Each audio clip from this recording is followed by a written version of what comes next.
Startuprad.io, your podcast and YouTube blog covering the German startup scene with news, interviews, and live events. Hello and welcome everybody. This is Joe from Startuprad.io, your startup podcast, YouTube blog and internet radio station from Germany, Austria and Switzerland. Today I would like to welcome Imre from Vienna here with me. Before we begin, could you briefly introduce yourself and your background in psychology, burnout prevention and leadership coaching? It will be my pleasure, Joe, and happy to see you again. I have so many things I could tell, so I'll make it rather short and quick and simple. I am a psychotherapist and teacher of psychotherapists. And before that, I was an opera singer. And I decided to become a psychotherapist because I was standing on stage one night as Othello, and I had just arrived from a very, very successful campaign beating the Osmanic Armada. And yet I knew in 2 hours I will have killed my loving wife and will be about to kill myself. And there's nothing I could change about it because Verdi and Boito had decided that way. And I wanted to be able to make a difference and to have some influence. And therefore, I changed from portraying human catastrophes to preventing them by psychotherapy or by coaching or by preventing burnout and other terrible things that happen to people. I will kill my lovely wife and then everything. Kill myself. Kill yourself, exactly. By the way, I'm a big fan of Puccini. Did you ever play Puccini? Well, I sang parts of Tosca, not the whole opera, unfortunately. And I also was cast for Il Tabarro. Very good, very good. Yes. Love Tosca, even though it's a little bit dramatic. Talking about dramatic here, that is actually a pretty good shift here. We are here today because I invited you as a guest.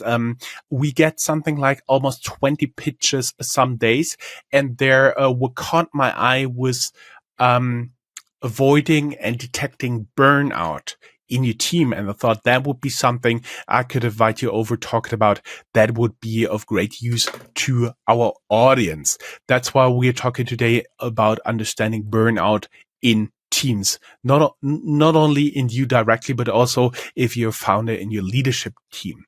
Can you give us a few early indicators of burnout? What are warning signs, and how can leaders differentiate between like temporary, it's been a busy time, or chronic burnout risks?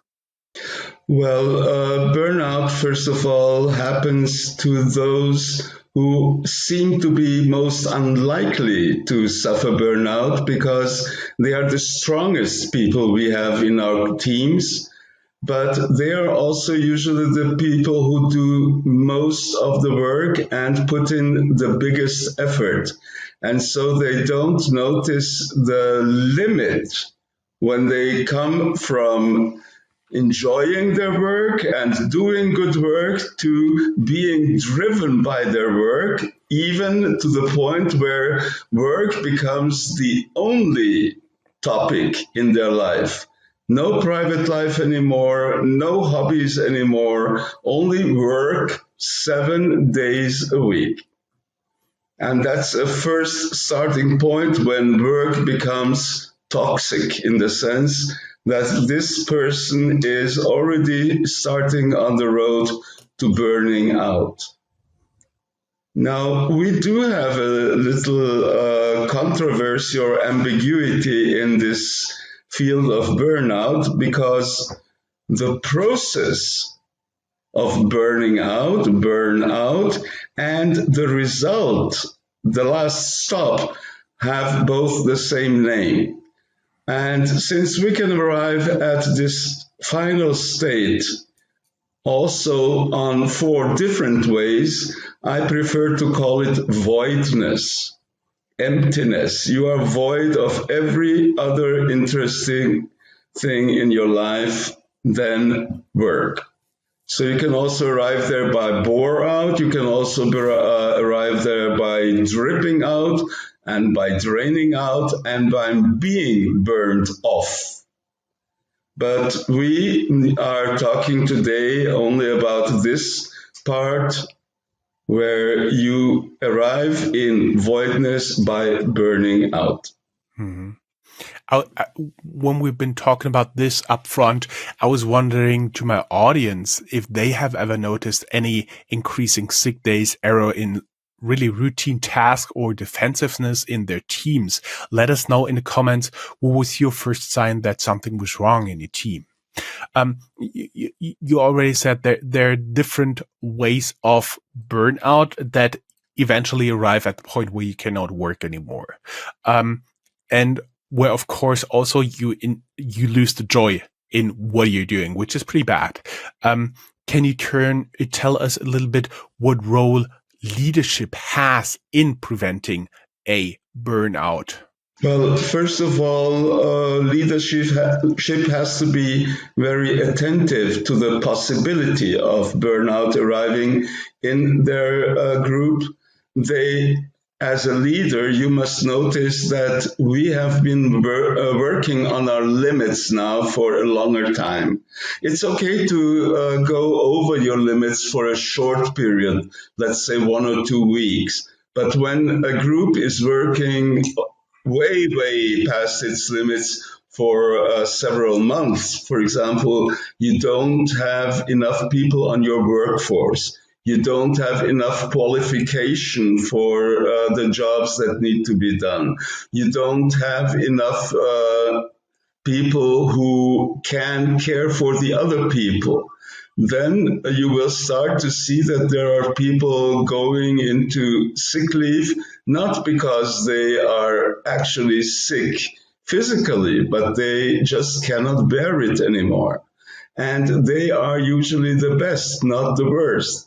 Then you will notice a rise in the overtime, whether it is paid or not paid. But you will see that you drive out of your garage at your work plant, and there are some windows which are still lit because people are still working there, somehow to fill their deadlines, somehow to do their actual jobs, and still because they think that their job is very important. And then they come to the next step where they think, if I don't put in the extra effort, then the whole company is going down the drains. And this is overestimating one's necessity, one's being needed by the company. And once you're past that, you are really into the funnel which sucks you into this burning out process where you finally land at being completely void of any possibilities, of any power, any strength, any interests, and just simply giving up. And this may be deadly. And now imagine you have, let's say, you have in a group a workforce of 10.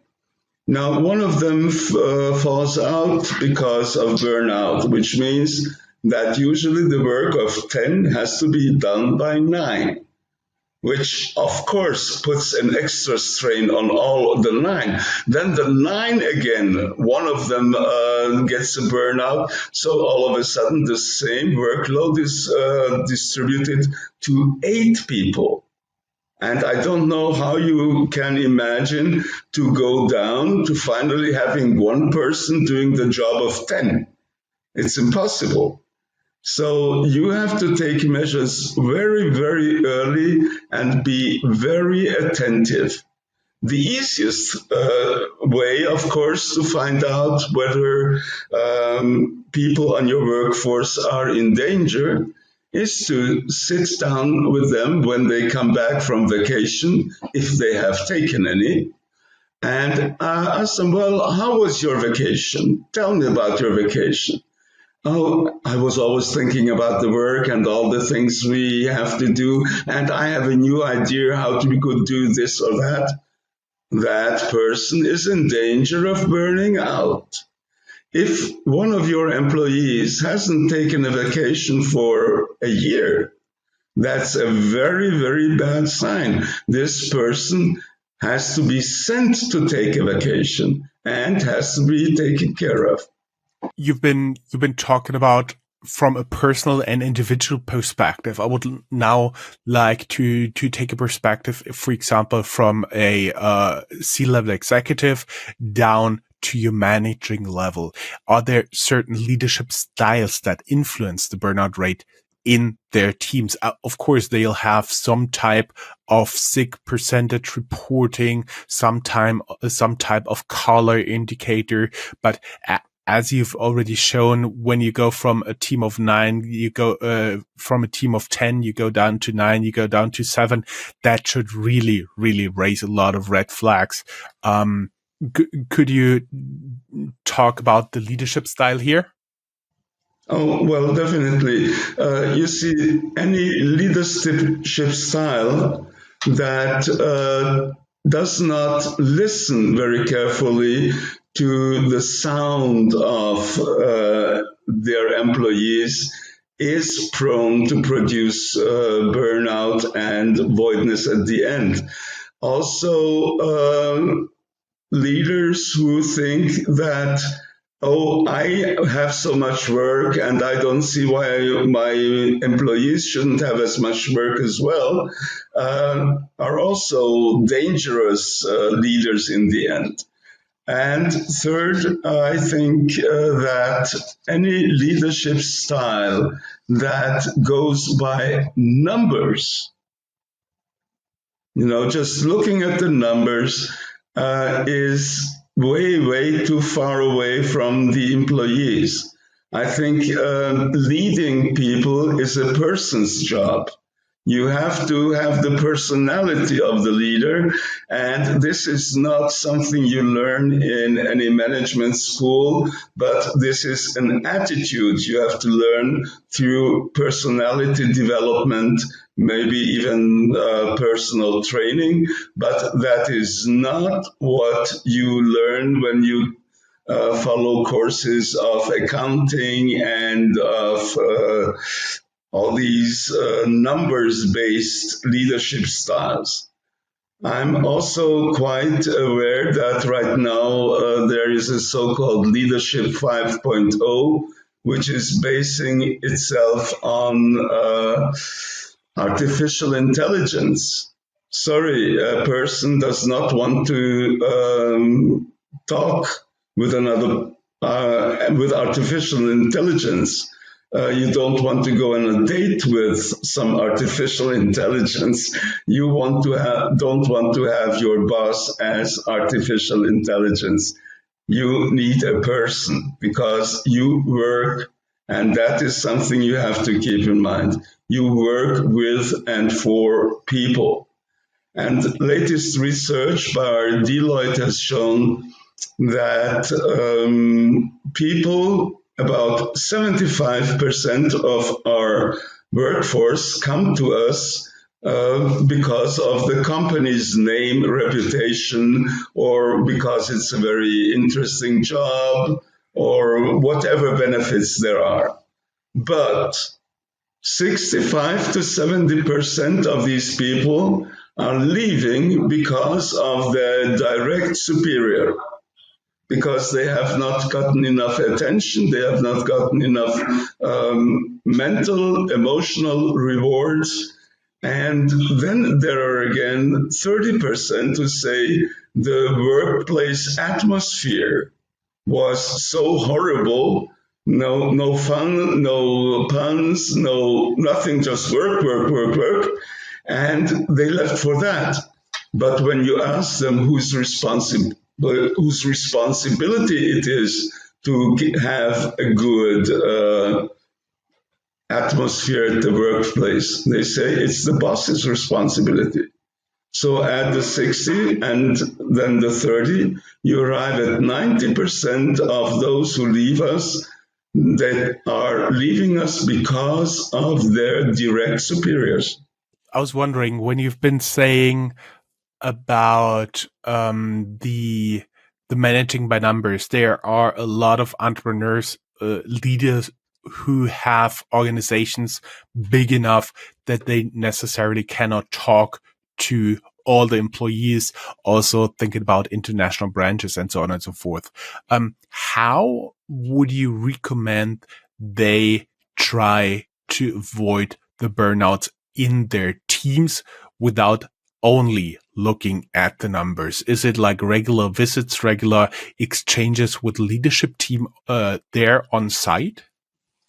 Well, that's a very good idea to start with, but of course that's usually not enough.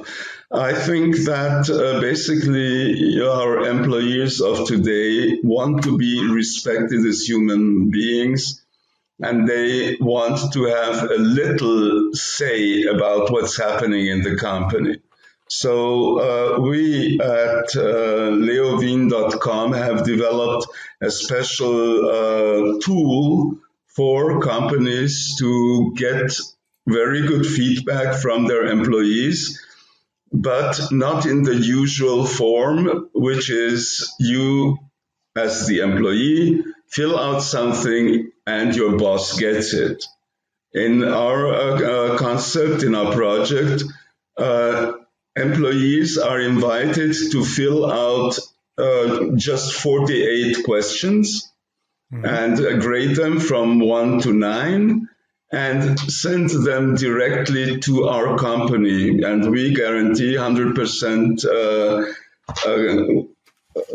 confidentiality. Thank you very much. Yes. Sure. So, and then from that, we calculate, this is numbers again, yes, but it's an average.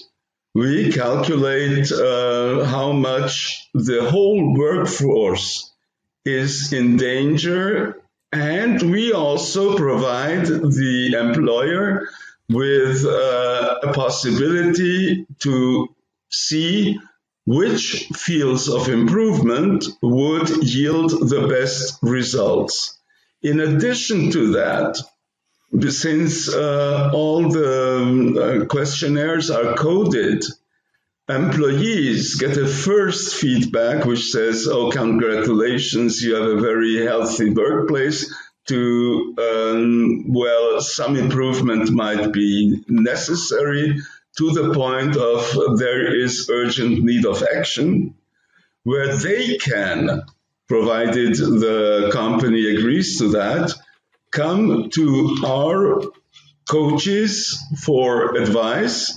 They just deliver a voucher that they have got from their company, but the voucher does not say to whom it belongs. So, and that voucher again is our means for laying out the fees for the company.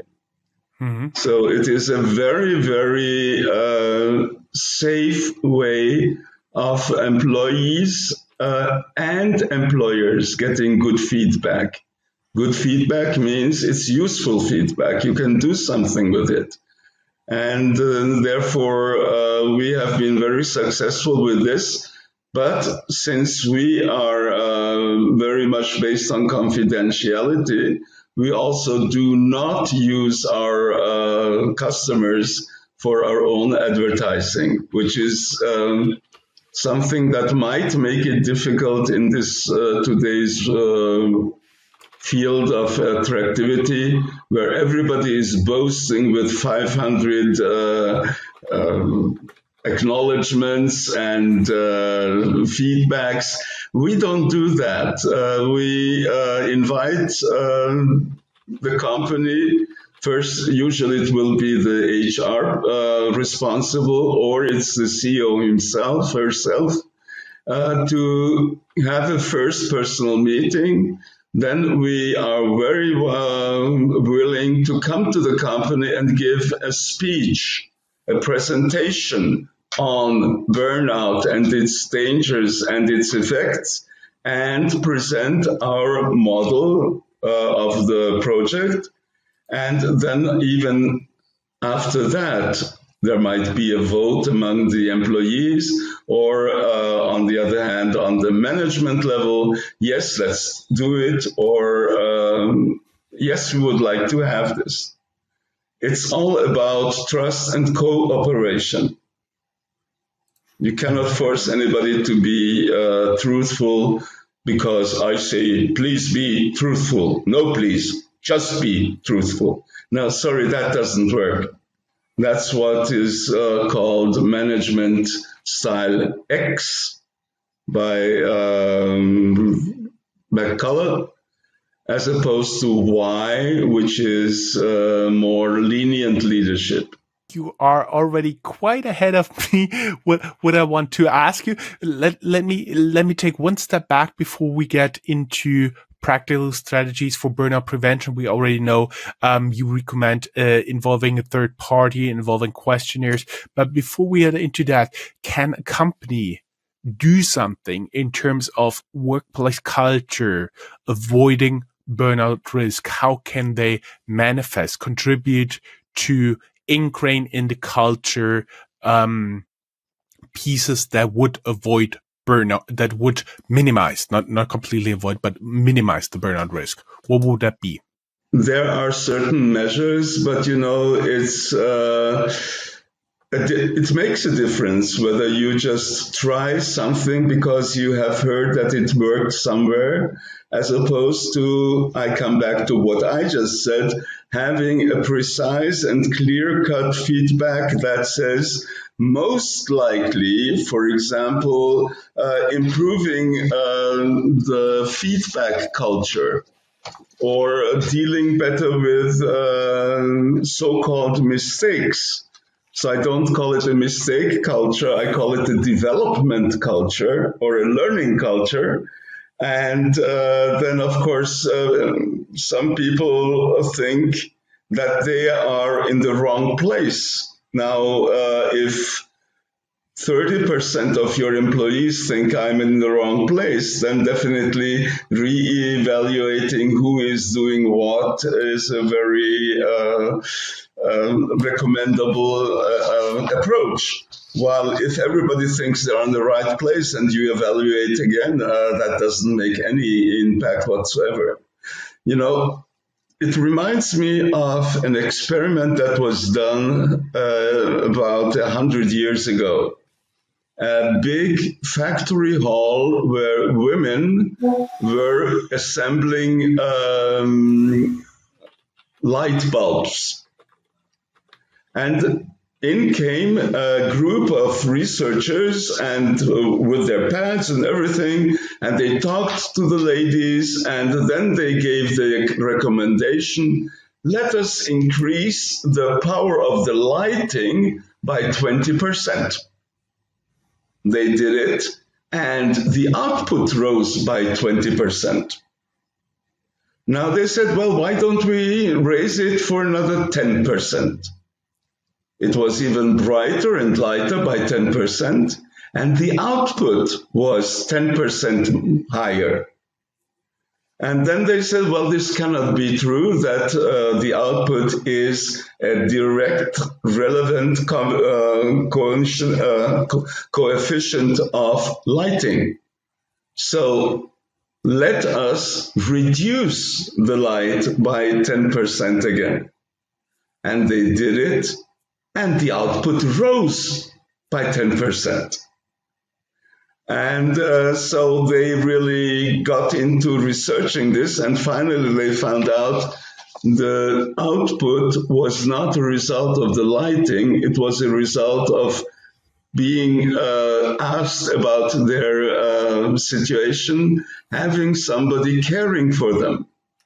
And so in that case, they learned you have to care for your employees. You have to involve them in what's happening. You have to raise their self-esteem.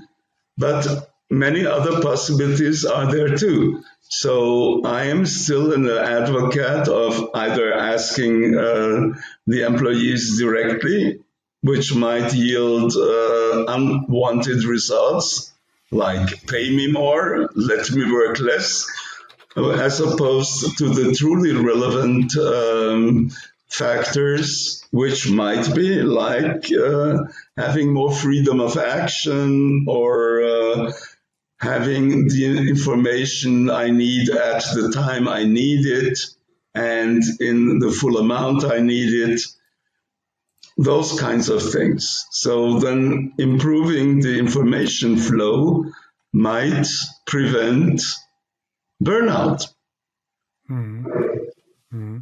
I see. So if you ingrain this caring about your employees in the company culture, that will be already a pretty good indicator that you try at least to minimize the risk, even though we all know, unfortunately, this is not necessarily always 100% secure.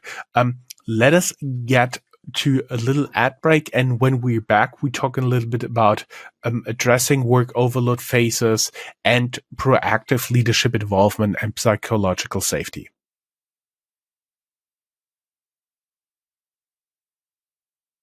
Hey guys, thank you for sticking around. We are back with Imre talking about potential burnout, early detection of potential burnouts in your teams and the roles of leadership.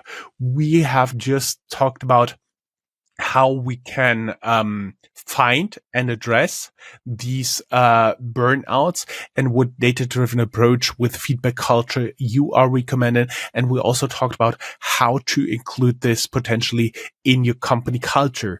Now I would like to talk a little bit about addressing the overload and regeneration phases. How should companies define healthy work rest cycle for employees? For example, I was once talking to an entrepreneur, and he insisted that his people take at least 1 week off per quarter.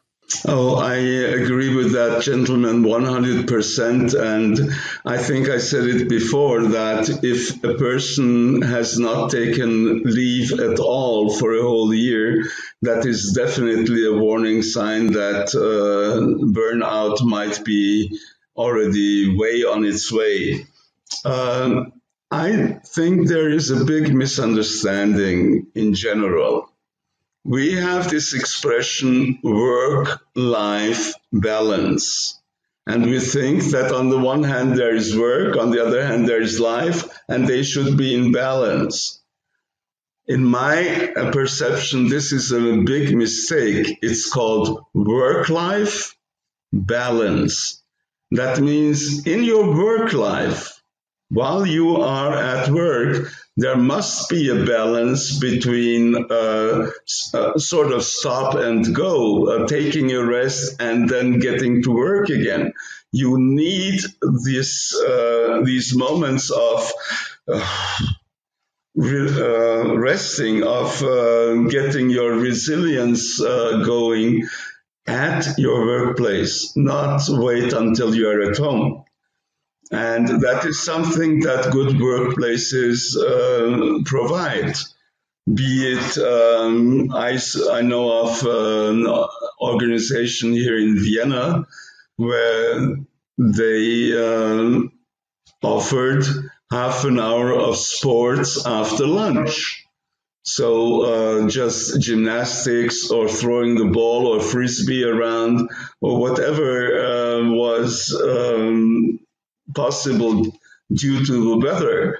But of course, it was not just to the people, okay, you can go out into the park now, but we have an animateur who is with you in the park and who will play all kinds of relaxing at the same time mind-opening games with you. Mm-hmm. actually that really plays into what I've been learning about myself. When I started Startuprad.io, and I still do this, I work quite a lot. So working until midnight is not uncommon, once or twice a week. But I realized I get a much better balance if I do spend in the meantime more time with my family. Plus, what I tend to do, like the old people do, I get out for a walk at least 30 minutes a day, and that helped me really very much. We try to also communicate some German culture here. What we say for unwinding here in Germany is let your soul dangle, give it some time, relax it. That was what I had in mind when you were talking about that. Well, actually, this letting your soul dangle is a quote from Johann Wolfgang Goethe, where he already said, just lie in the meadow and let your soul dangle, and you will find the most fantastic and amusing or even clarifying ideas. And basically, you have to get out of thinking always of your work in order to have better ideas for your work. So we know that you can get the output you want in the quantity and in the timeliness you want by being strict. But if you let your people work as they think it's right for them, you will, in addition, get the quality, get the innovation, and also get the persistence. So it will not be broken in 2 days, but it will stay working for maybe decades. All that is part of why leadership should take care of these threats of burnout also from an economic point of view. It's not just because we're so nice. It's not just because we like humans. Excuse me, we trap ourselves into this type of thinking. It is very, very economic because it's not the weakest in performance who go to burnout, but the best, those who really carry your whole success. And therefore, I think it's like taking summer tires in a winter snowstorm, not to look after your employees' well-being in that sense, not to make sure that they can and want to stick around. Mm-hmm. I was wondering when you talk about not only from the goodness of your heart, but what actually should drive your curiousness for human beings and should be already something you want to do. But also there is, of course, a financial rule to this, because it takes quite a long time for an employee to recover from burnout. I had this here around in Germany, and you can be sick up to 18 months, and then you have a phase of up to half a year of reintegration. Can you share your experiences with that? Yes, this is exactly the number I have too. And I know that it is a big, big loss for the company, because what do? You have no guarantee that, number one, this person will come back at all. You don't know the exact time, how long it will take that person to recover. So you cannot say, okay, I hire somebody else for 6 months and then the other person will be back. So you have absolutely nothing to go by. And therefore, maybe the idea is, now I have been giving this person definitely too much work. Let's assume he will be back in 1.5 or 2 years. then this person will still have a need of a certain time to reintegrate. And for those 2 years, it's definitely feasible and sensible to get somebody else. And then when this person comes back, then we sit together and redistribute the workload. So it's always about not having enough people and replacing a person who is on sick leave is definitely a better investment than just to have the others burn out while waiting for him or her to come back. I was wondering for our audience, what strategies have worked for you in reducing burnout in your team in the past? Have you implemented any specific policies or initiatives that have made a difference? Drop your thoughts in the comments here. Okay, first of all, what worked very well was to clearly define the number of people I am leading. And that number should not be more than 7. If I have more people, because I'm building up the company, for example, that would mean that I already have to work in some sort of divisions system. So generally, going from the top to the bottom, it's groups of 7s, maximum 10s. And that means that these are your direct reports.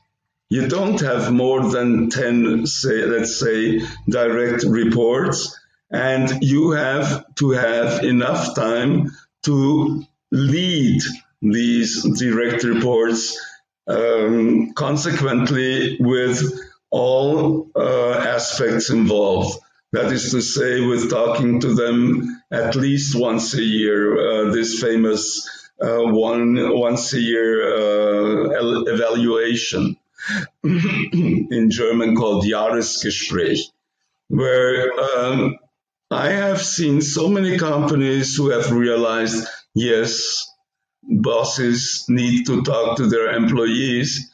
And then when they introduced it, some of the supervisors said, why do I have to talk to them? Well, they know everything anyway. And others came and said, may I only talk to them once? I like to talk to them several times. But this is one basic conversation that only has 3 topics. Number 1, what did we do well in our cooperation? You and I. Not the company, not the others. You and I. Secondly, what are we going to improve concerning our cooperation in the coming year? And then we're talking about wishes, we're talking about needs, we are not talking about complaints, because the complaints have to be turned into future actions. And then the third topic is where should, respectively, would the employee like to develop? And that's all, not about pay, not about any other things, only these 3 topics, and take 1.5 to 2 hours for these 3 topics, and you have done all you can do to plant the seed of trust between your employee and yourself.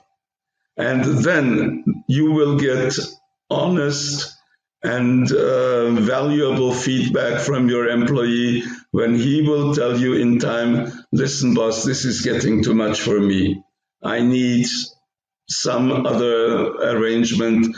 We have to talk about finding different ways of doing my work, or is there something I could let go of? And which is the hardest thing for every employee, to get to let go of something, because the more jobs and the more choice you have, you feel the more needed and important.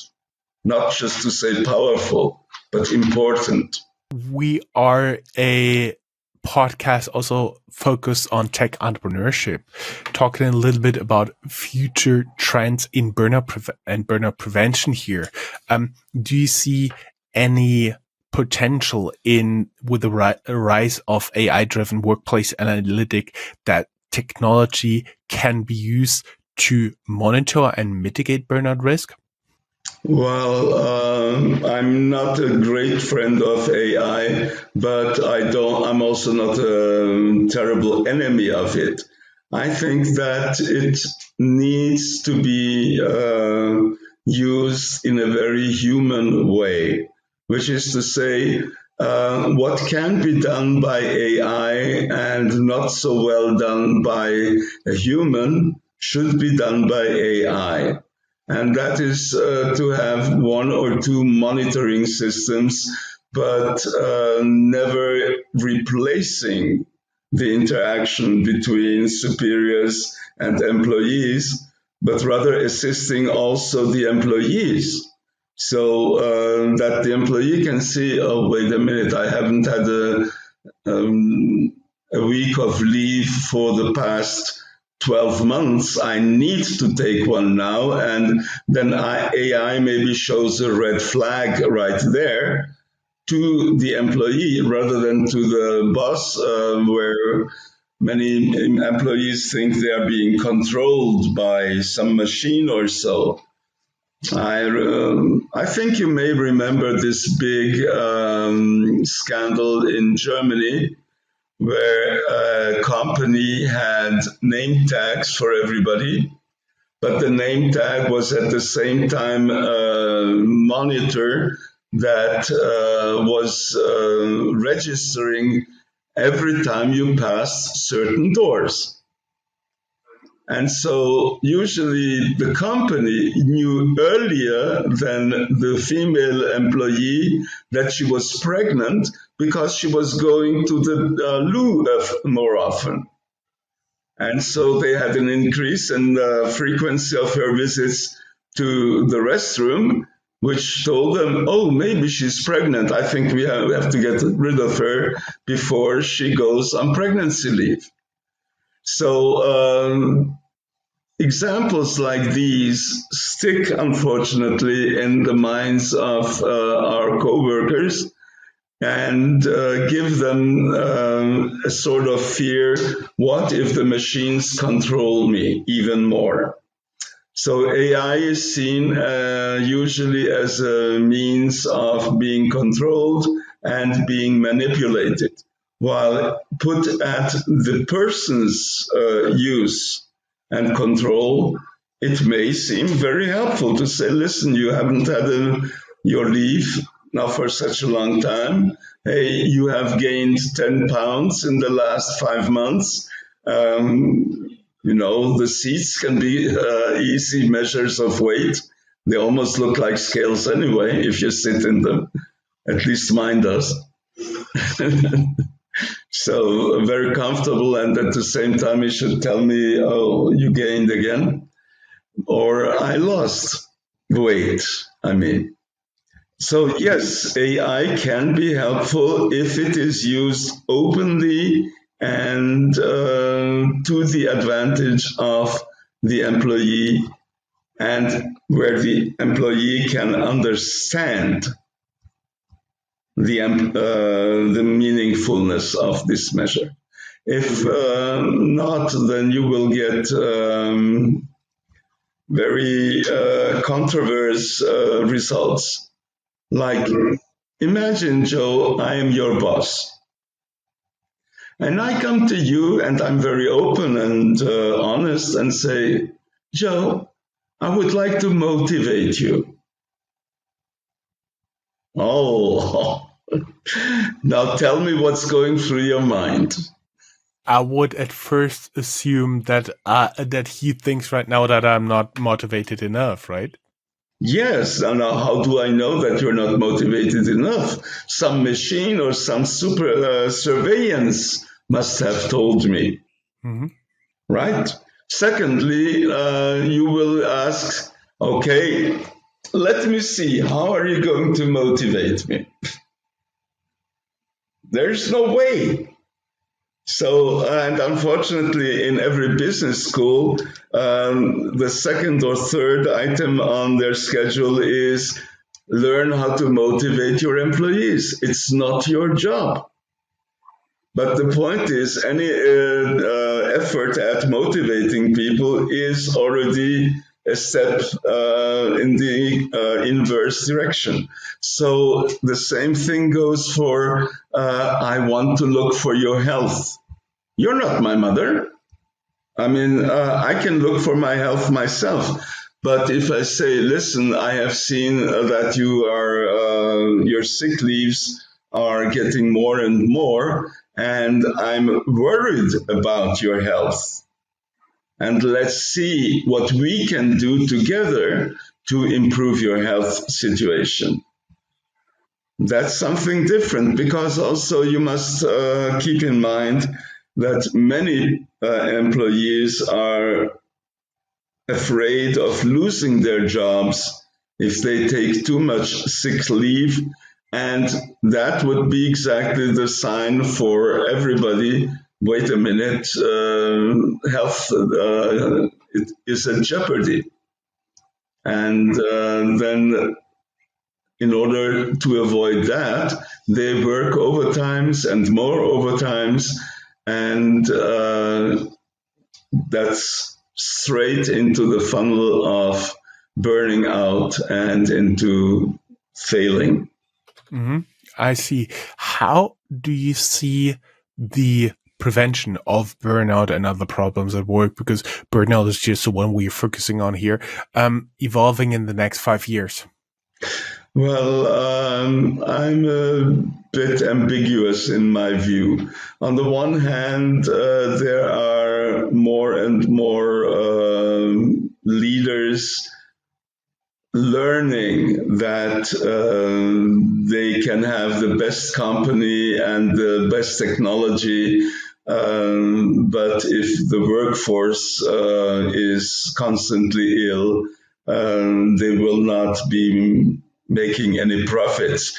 That's why I think you see it too, all these offers of generating income without doing anything. You know, this famous automatic and automatized income.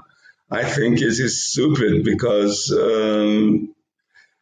if everybody does that, who is going to do the work? So we are going down the wrong alley there. And on the other hand,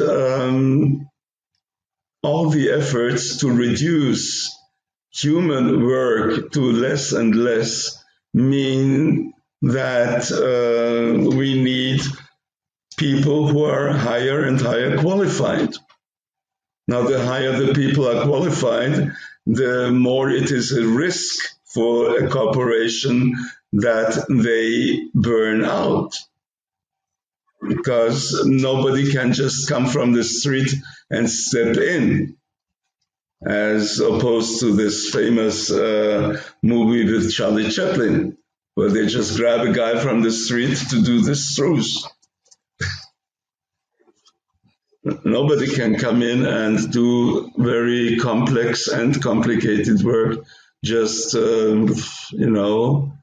I haven't done it before, but I've been a gardener, so I'm sure I'm good at cutting hair. It will not work.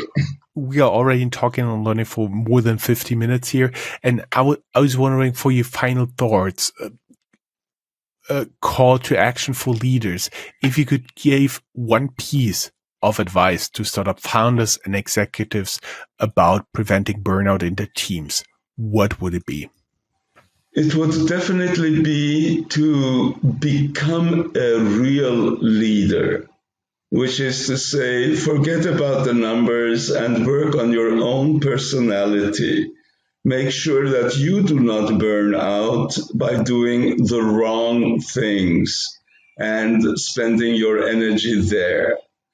A manager is a person who makes sure that things are done right.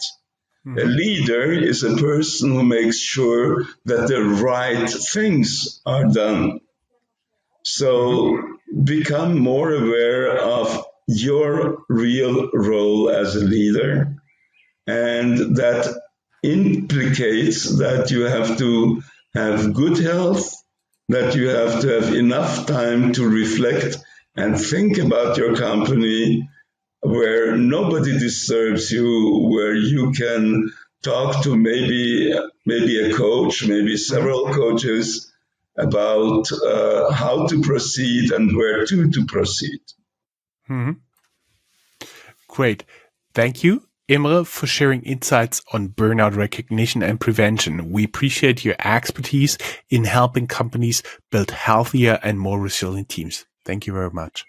Thank you very much, Joe. And we supply this service to leaders and business owners at leovine.com, where they are free of any influence by employees or co-workers or competition or any other people who mean just the best. Thank you very much. We link down in the show notes.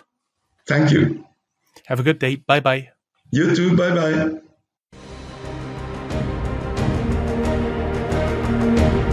That's all, folks. Find more news, streams, events, and interviews at www.startuprad.io. Remember, sharing is caring.